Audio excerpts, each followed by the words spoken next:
Hi అండి. మా ఊరిలో శివాలయంలో అన్ని దేవతల విగ్రహాలు ఉన్నాయండి. నాగేంద్ర స్వామి విగ్రహం కూడా ఉంది. ఆ చెట్టు కిందనే పుట్ట కూడా ఉందండి. దాంట్లోనే పాలు పోసాం మేమైతే.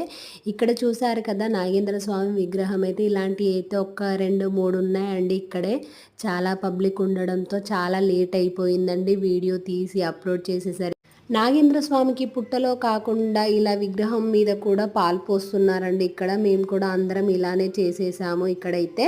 అలాగే తీసుకెళ్ళిన పండ్లు, కొబ్బరికాయలు, ప్రసాదాలు కూడా పెట్టేశారు. చాలా పబ్లిక్ ఏయడంతో చాలా ఆగమాగం అయిపోయింది. టెంపుల్లో అయితే మాకు చూసారు కదా అక్కడ పాలతో అభిషేకాలు చేసి మొత్తం ఎలా చేశారో అందరూ. ఈ నాగేంద్ర స్వామికి ఇలా పాలు పోయడం వల్ల ఏమైనా దోషాలున్నా కూడా పోతాయండి. అందరూ ఎవరు ఉన్నా లేకున్నా కూడా ఇలా చేస్తే మన మంచికే కదండి. దేవుడి అనుగ్రహం అనేది మన మీద ఉంటుంది. వీడియో నచ్చినట్లయితే లైక్ చేయండి ప్లీజ్. Bye bye.